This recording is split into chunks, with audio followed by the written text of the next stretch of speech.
This is the Dallas Morning News. It's Monday, December 2nd. It will be mostly sunny today with a high of 66, clear skies tonight, but a little chilly with a low of 37. Here are today's headlines. Deborah Oakes Evans, the retired state district judge who issued the execution warrant for Robert Roberson earlier this year, has apparently voluntarily decided to recuse herself from the legal proceeding. According to the court filing, Evans signed the order of recusal on November 25th. It was not immediately clear why she opted to step aside from the case, which has garnered national and international headlines. The 58-year-old Roberson was convicted of capital murder in 2003 for reportedly shaking his 2-year-old daughter, Nikki, to death. Advocates, his lawyers, and a bipartisan group of lawmakers say he is innocent and the science behind shaken baby syndrome is flawed. Roberson was scheduled to die by lethal injection in Huntsville in October, but was saved after the Texas Supreme Court directed state officials to allow the death row inmate to comply with a subpoena issued by a House committee for his testimony.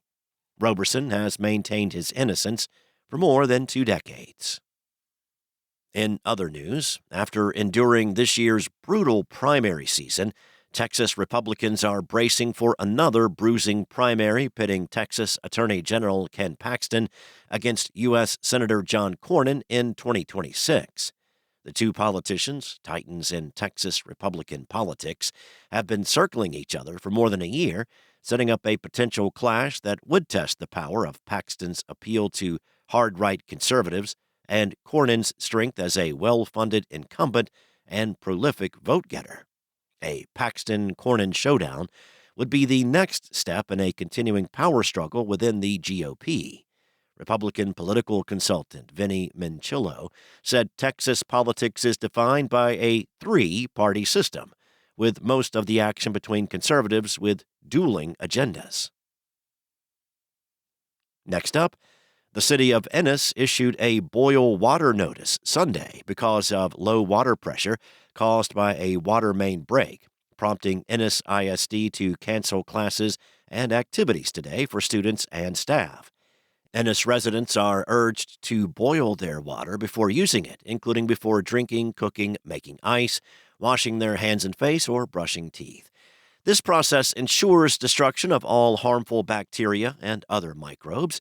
It is not immediately clear how long the boil water notice will remain in effect. However, the city said residents will be notified when the water is safe for consumption again. The city will be distributing cases of water at Fire Station Number 1, located at 1700 West Lake Bardwell Drive. And Southwest Airlines says it is ending its cabin service earlier on its flights starting next month. Beginning on December 4th, flight attendants will begin preparing the cabin for landing at an altitude of 18,000 feet instead of 10,000 feet. The change in procedure is designed to reduce the risk of in-flight turbulence injuries for crew members and passengers. For passengers, that means they will need to do the usual pre-landing procedures, such as ensuring their seat belts are fastened and returning their seats to an upright position earlier than before. While turbulence-related fatalities are quite rare, injuries have piled up over the years. More than 1/3 of all airline incidents in the United States from 2009 through 2018 were related to turbulence, and most of them resulted in one or more serious injuries, but no damage to the plane.